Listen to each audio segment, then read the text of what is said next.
일본은 3개 품목 수출 규제 조치를 해제하고 한국은 WTO 제소를 철회하였습니다. 소위 화이트리스트 조치에 대해서도 조속한 원상 회복을 위해 긴밀한 대화를 이어나가기로 했습니다.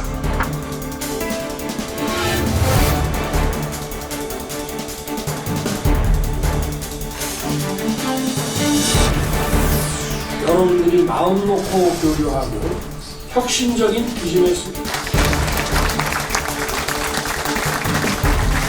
이번에 이 문제 처리 어떻게들 보셨습니까?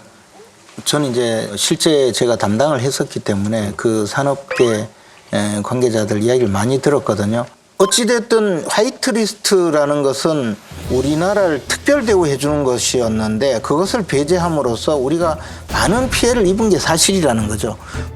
사실 외교적으로 가장 큰 현안이자 이것을 관철시키는 것만 해도 이번 정상회담의 가장 큰 업적이라고 보죠.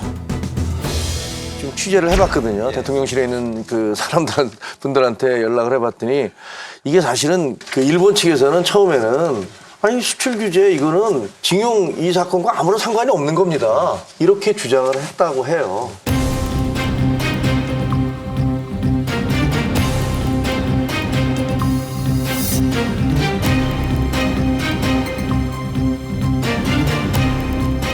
우리는 그냥 우리 규정대로 갈 것이고 그 이후에 따라야 될 법적 조치가 굉장히 많다. 이렇게 주장을 계속 했었다는 거예요. 네. 우리가 이제 여기서는 그보다 훨씬 더한 것들을 받아와야 되지 않느냐라고 이제 우리로서는 당연히 그렇게 생각을 하죠. 근데 그 과정 자체가 이렇게 쉽지는 않았다고 하더라고요.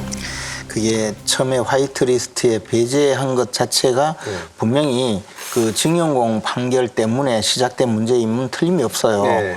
그런데 그에 대해서 우리 정부가 반응하기를 그럼 소부장 산업을 우리나라에서 육성하겠다 하면서 수천억 예산을 투입을 했거든요. 네.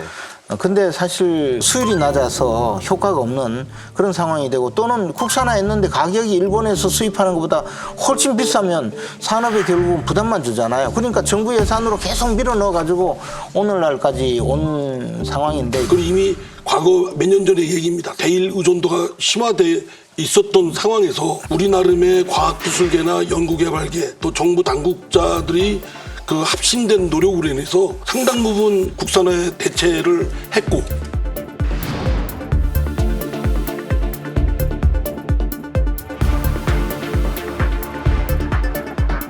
공급망 안전은 그다지 걱정할 거 없다. 그래서 시급성도 없고 우리가 뭐 그거에 절대적으로 매달려서 얻어낼 필요는 없다. 이렇게 공언하고 있습니다. 지금 뭐 비슷해졌다고 하지만 연간 수천억의 돈을 그 산업에 정부에서 거의 뭐 공짜로 지원해 주다시피 해서 겨우 지금 약간 본계도 비슷하게 올라와 있는 수준이고 아직도 많은 분야에는 엄청난 혼란이 있는 것도 사실이거든요. 그러니까 국민 세금 들이지 않고 그다음에 관련 산업도 편리하게 비용을 절감해 가면서 자신들의 산업 생태계를 유지할 수 있도록 도와주는 것이 그게 정부의 역할인데 일종 정치적인 이유로 중단된 것이 이제는 뭐 계속 가도 무방하다 이렇게 이야기하는 것은 저는 온당치 않다고 봅니다.